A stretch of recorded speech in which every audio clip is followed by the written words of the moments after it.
Mumbai Indians आणि Chennai super किंग्सच्या top चारचे ticket कसं confirm होणार? मुंबई इंडियन्स आणि चेन्नई सुपर किंग्स टॉप चारमध्ये जाणार का? त्यासाठी त्यांना काय करावे लागेल, किती सामने जिंकावे लागतील, याचे संपूर्ण समीकरण आपण या व्हिडिओमध्ये जाणून घेणार आहोत. मित्रांनो, मी आहे सोमनाथ सर. आपण पाहतात क्रिकेट मराठी. IPL मधील दोन सक्सेसफुल टीम मुंबई इंडियन्स आणि चेन्नई सुपर किंग्स या गेल्या 2 वर्षापासून थोड्या स्ट्रगल करत आहेत.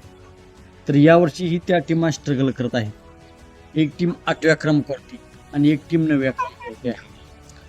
तर त्या दोन्ही टीमांना टॉप चारमध्ये जाण्यासाठी काय करावे लागेल हे आपण समजून घेऊयात.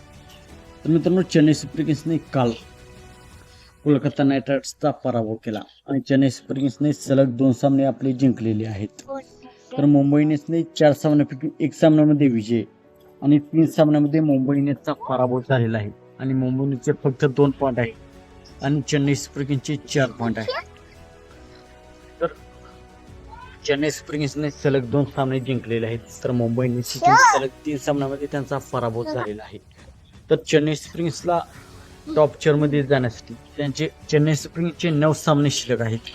9 सामन्यापैकी चेन्नई सुपर किंग्सला टॉप चारमध्ये जाण्यासाठी 7 सामने जिंकावे लागतील. तर मुंबई इंडियन्सचे 10 सामने शिल्लक आहेत. 10 सामन्यापैकी मुंबई इंडियन्सला अजून 7 सामने जिंकावे लागतील. तर या दोन्ही टीमा स्ट्रॉंग टीम आहेत. मुंबई इंडियन्सची टीम जी आहे सुरुवात स्लो करते, परंतु ते जिंकण्यास सुरुवात केली की ते परत चुकत नाही. परंतु ती रोहित शर्माची टीम होती. आता कॅप्टन हार्दिक पांड्या आहे.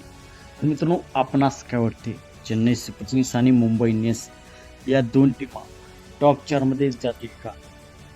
आपणास काय वाटते आपण कमेंट सेक्शनमध्ये सांगा. मित्रांनो, आपण चॅनलवरती नवीन असाल यूट्यूब चॅनल सबस्क्राईब करा.